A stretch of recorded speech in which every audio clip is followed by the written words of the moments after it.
नमस्कार विद्यार्थियों, मैं सिंबुरा सहायक आचार्य हिंदी। इस वीडियो में हम उपन्यास के तत्वों का अध्ययन करेंगे। उपन्यास के जो प्रमुख तत्व हैं उनमें पहला कथा वस्तु। उपन्यास में जिस घटना का वर्णन किया जाता है उसे कथा वस्तु कहते हैं। कथा वस्तु क्या हो गई? घटना का वर्णन हो गया। इस विधा में घटना का विस्तार से वर्णन होता है।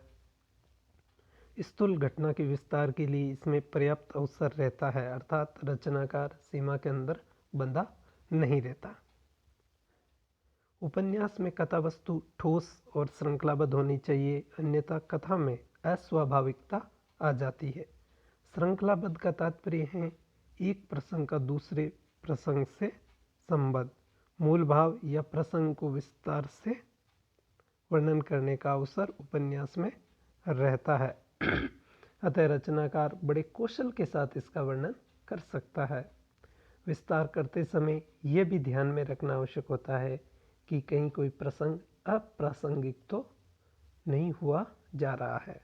उपन्यास की कथा चरित्र को विकसित करने वाली और स्पष्ट होनी चाहिए।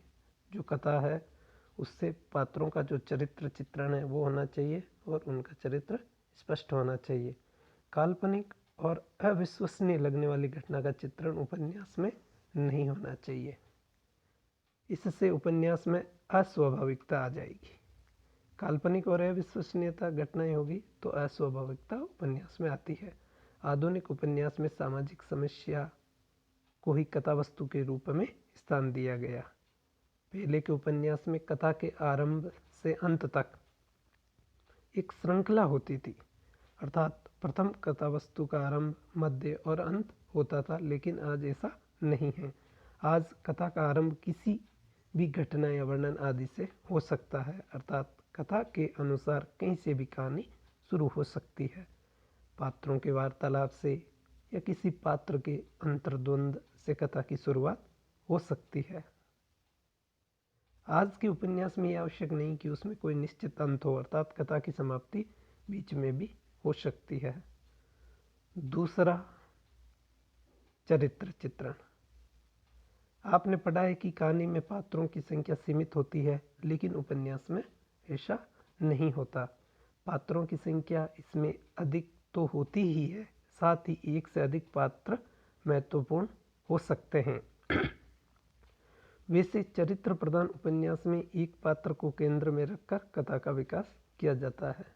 चरित्र प्रधान उपन्यास है तो कोई ना कोई एक पात्र केंद्र में रहेगा, वह मुख्य पात्र या नायक की भूमिका में होता है।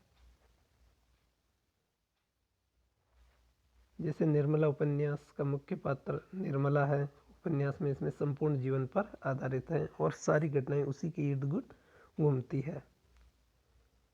उपन्यास के चरित्र के विकास के लिए पर्याप्त अवकाश रहता है, अर्थात पात्र के चरित्र की छोटी से छोटी विशेषताओं को भी बताया जा सकता है, क्योंकि इसमें जो है वह बंधन नहीं रहता, यह कथानक इसका विस्तृत होता है, तो इसमें छोटी से छोटी घटनाओं को भी बताया जा सकता है। जिस उपन्यास में मानव के मनोभाव के संघर्ष को लेखक विषय वस्तु के रूप में चुनता है, उसमें चरित्र के विकास का पर्याप्त अवकाश रहता है। आज के उपन्यास में कल्पित और अविश्वसनीय लगने वालों चरित्रों की सृष्टि नहीं की जाती। ऐसे पात्रों का चुनाव किया जाता है जो स्वाभाविक लगे, यानी कि पाठक को लगे कि पात्र उसके आसपास के जीवन का ही है। आप जब हिंदी के अच्छे उपन्यासों का अध्ययन करेंगे तो पाएंगे कि किसी न किसी उपन्यास में पात्र किसी वर्ग के प्रतिनिधि के रूप में प्रस्तुत किए गए हैं। वह पूरे वर्ग का प्रतिनिधित्व एक पात्र करता है। जैसे प्रेमचंद के पात्र वर्ग विशेष का प्रतिनिधित्व करते हैं। गोदान उपन्यास का पात्र होरी भारतीय किसान वर्ग का प्रतिनिधित्व करता है। जैनेन्द्र के उपन्यासों में पात्रों के अंतर्द्वंद्व को विशेष स्थान दिया गया है। इन पात्रों के चरित्र की विशेषताओं को विस्तार दिया गया है। इससे उपन्यास में मानव के सूक्ष्म मनोभावों को चित्रित किया जाता है, उसमें पात्र वास्तविक लगते हैं। यदि उपन्यासकार अपने उद्देश्यों की पूर्ति के लिए पात्रों को मनचाहा रूप प्रदान करता है तो वे स्वयं की संतुष्टि तक सीमित रह जाता है। उपन्यासकार चरित्र चित्रण के लिए अनेक प्रकार की विधियां अपनाता है। सबसे पहले तो वह पात्र द्वारा किए जाने वाले कार्यों द्वारा उसका चरित्र उजागर करता है। तो चरित्र चित्रण की कई विधियां हैं, जिसमें सबसे पहली होगी पात्र के कार्यों द्वारा उसके चरित्र का स्वयं उजागर होना। पात्र के मन में जो विचार उठते हैं, जो भावनाएं उभरती है, उससे भी उसका चरित्र स्पष्ट होता है, यानी वह कैसा सोचता है उसके द्वारा भी उसके चरित्र का स्पष्ट होता है। एक पात्र दूसरे पात्र के बारे में जो कुछ कहता है वह भी पात्र के चरित्र चित्रण में सहायक होता है, यानी दूसरे के कथन के द्वारा चरित्र चित्रण करना। कभी कभी लेखक स्वयं भी पात्रों के चरित्र को उजागर करता है। इस प्रकार कई प्रकार से पात्रों का चरित्र चित्रण किया जाता है। अगला तत्व है परिवेश। परिवेश का अर्थ है देश काल, अर्थात उपन्यास में वर्णित घटनाओं का संबंध किसी न किसी काल, देश और स्थान से होता है। ध्यान रखें, घटनाओं का संबंध किससे होता है? किसी काल से होता है, देश और स्थान से होता है। इन्हीं सब बातों की जानकारी परिवेश के अंतर्गत दी जाती है। लेखक को उस काल स्थान की जानकारी होनी चाहिए जिस काल और स्थान में वह अपनी रचना में लेता है। यदि लेखक बिना जानकारी के परिवेश का वर्णन करता है तो उसमें रचना में अस्वाभाविकता का समावेश हो जाता है और कथा में बनावटीपन प्रकट होता है, उसमें स्वाभाविकता नज़र नहीं आती। यथार्थ से दूर होने पर पाठक को उसमें अरुचि भी हो सकती है।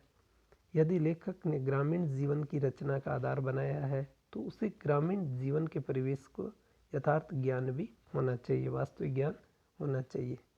जब तक वह स्वयं उस परिवेश का सूक्ष्मता से अध्ययन नहीं कर लेता, उसकी जानकारी प्राप्त नहीं कर लेता, तब तक यथार्थ चित्रण वह ग्रामीण संस्कृति का नहीं कर सकता, और जब नहीं करेगा तो रचना में कृत्रिमता आ जाएगी।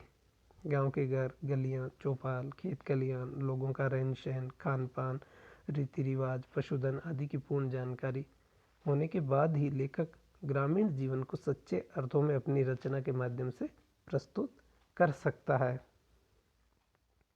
इसी प्रकार शहर के जीवन को कथानक आधार बनाता है तो उससे जुड़ी सारी जानकारी उसको होनी चाहिए। कथानक का संबंध किसी काल और समय विशेष से जुड़ा होता है। लेखक को काल की सही जानकारी होनी चाहिए। उदाहरण के लिए, कथा किसी काल विशेष से जुड़ी है और उस काल की विशेषताओं की जानकारी आवश्यक है। जैसे लेखक यदि गुप्त काल या मुगल काल से जुड़ा हुआ कथानक लेता है तो इन कालों की जानकारी होनी चाहिए और उसी के अनुरूप परिवेश का या वातावरण का चित्रण करना चाहिए। यदि गुप्त काल में आधुनिक काल की विशेषताओं को रखा जाएगा तो इससे कथानक में अस्वाभाविकता और बनावटीपन नजर आएगा। यथार्थ से अलग होने पर पाठक के मन पर उसका कोई प्रभाव नहीं पड़ेगा। कथानक का परिवेश जितना स्वाभाविक और यथार्थपरक होगा, उपन्यास उतना ही विश्वसनीय और यथार्थ नजर आएगा। उपन्यास में परिवेश का चित्रण विस्तार से किया जा सकता है। उपन्यासकार लंबे चौड़े विवरण द्वारा परिवेश को समझा सकता है, लेकिन विस्तार देते समय यह ध्यान भी जरूरी है कि आवश्यकता से अधिक विस्तार न हो जाए। परिवेश का चित्रण ऐसा हो जिससे उपन्यास में वर्णित कार्य व्यापार स्वाभाविक लगे, पात्र सजीव लगे और कहानी के विकास में मदद मिले। परिवेश के स्वाभाविक चित्रण के लिए जरूरी है कि लेखक को वर्णित कथा से संबंधित देश काल की सही जानकारी हो, अर्थात तत्कालीन समय के लोगों के रहन सहन कैसा था, किस तरह की सामाजिक व्यवस्था थी, उस पर उस समय क्या मतांतर थे आदि की जानकारी होनी चाहिए। अगला शिल्प। शिल्प से हमारा तात्पर्य है उपन्यास की शैली किस प्रकार की है, उपन्यास की भाषा किस प्रकार की है, उपन्यास में संवाद किस प्रकार के हैं, यानी भाषा, शैली और संवाद। वास्तव में प्रत्येक उपन्यासकार चाहे वह किसी विषय वस्तु पर उपन्यास लिख रहा हो, एक विशिष्ट रीति अपनाता है। इस प्रकार प्रत्येक उपन्यासकार का उपन्यास लिखने का एक ढंग होता है। अपने तरीके से वह कथा वस्तु प्रस्तुत करता है। रचना में भाषा का प्रयोग, संवाद की योजना आदि को करने का एक अलग तरीका अपनाता है। शैली। शैली का तात्पर्य है रचना करने का ढंग। लेखक की व्यक्तिगत रुचि और विषय वस्तु के कारण इस शैली में परिवर्तन होता है। अपनी रुचि के अनुसार लेखक जिस तरीके से कथा वस्तु को प्रस्तुत करता है उससे शैली में परिवर्तन आता है।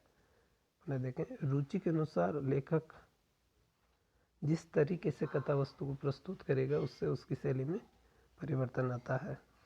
व्यक्तिगत रुचि के अनुसार कुछ लेखक मनुष्य जीवन के बाह्य पक्ष पर बल देते हैं तो कुछ मनुष्य के मनोभावों पर बल देते हैं।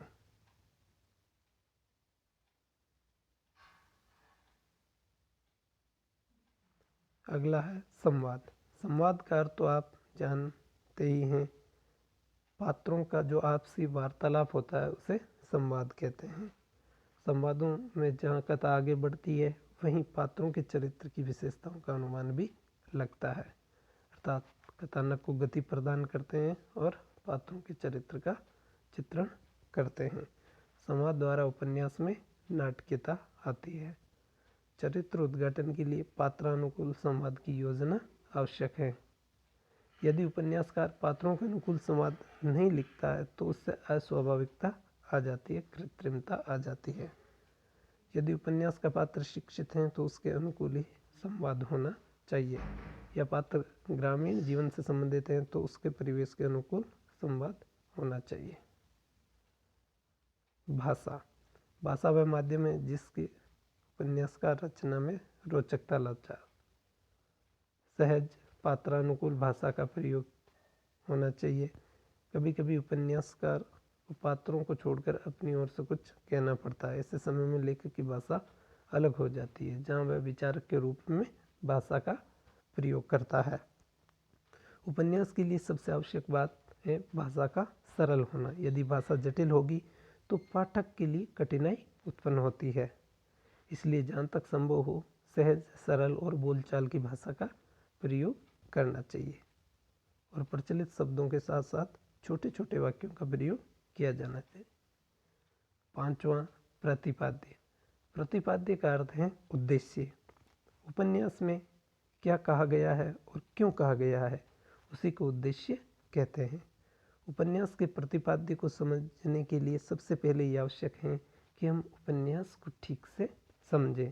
उसके बाद उसमें निहित संदेश को समझें कि संदेश कवि क्या संदेश देना चाहता है या उपन्यासकार क्या संदेश देना चाहता है। उस संदेश का सामाजिक और साहित्यिक मूल्यांकन करने के बाद ही हम जान सकते हैं कि लेखक ने रचना के माध्यम से जो संदेश दिया है वह उचित है और उसका पाठकों पर क्या प्रभाव पड़ेगा।